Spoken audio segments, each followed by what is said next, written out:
Hello guys, അപ്പോൾ ഞങ്ങൾ ഇന്ന് പോകുന്നത് സെന്നുവിൻ്റെ മുടി വെട്ടാൻ വേണ്ടിയിട്ടാട്ടോ. ഞങ്ങൾ നാട്ടിൽ നിന്ന് വന്നിട്ട് ഏകദേശം 2 മാസത്തോളമായി. അതുവരെ ഓളെ മുടിയൊന്നും വെട്ടിയിട്ടില്ല കേട്ടോ. വരുന്നതിൻ്റെ ഒരാഴ്ച മുമ്പാണ് മുടി മൊട്ടടിച്ചിട്ടുണ്ടായിരുന്നത്. പിന്നെ ഒന്നും ചെയ്തിട്ടില്ല കേട്ടോ. കുറച്ചൊന്നും ആയിക്കോട്ടെ വിചാരിച്ചു. അപ്പോൾ ഈ ബ്യൂട്ടി കിഡ്സിക്കാണ് ഞങ്ങൾ വന്നിട്ടുള്ളത്. കുട്ടികളുടെ ബാർബർ ഷോപ്പാട്ടോ.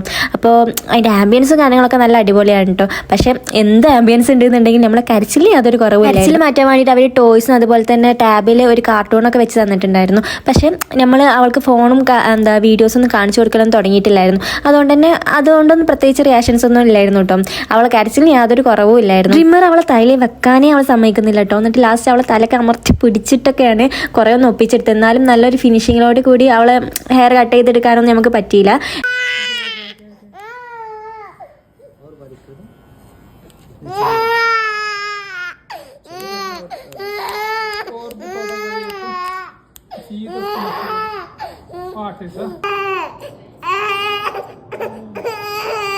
ഇത്രയും വാശിയൊരു കരച്ചിലായതുകൊണ്ട് തന്നെ അപ്പോൾ ടോയ്ക്കൊന്നും വലിയ സ്ഥാനമൊന്നുമില്ല കേട്ടോ അവളെ മുമ്പിൽ.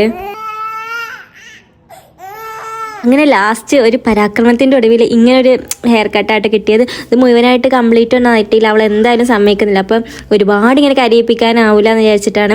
എന്നാൽ തന്നെ അത് കഴിഞ്ഞിട്ടും കരച്ചില്ല തന്നെയാണ്. എന്നിട്ട് അവിടുന്ന് അവർക്ക് ചോക്ലേറ്റൊക്കെ കിട്ടിയിട്ടോ. അതൊക്കെ പിടിച്ചിട്ട് ഇപ്പം ഇങ്ങനെ ഇരിക്കുന്നത്. അപ്പോഴൊന്നും വലിയ കുഴപ്പമില്ല. ആ ഷോപ്പിൽ നിന്ന് ഇറങ്ങിയപ്പോൾ തന്നെ അവളെ കരച്ചിൽ പകുതി നിന്നിട്ടുണ്ട് കേട്ടോ.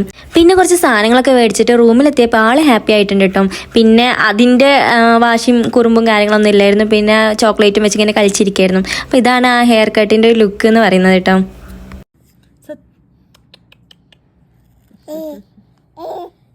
ശുണ്ടേരി അയക്കണ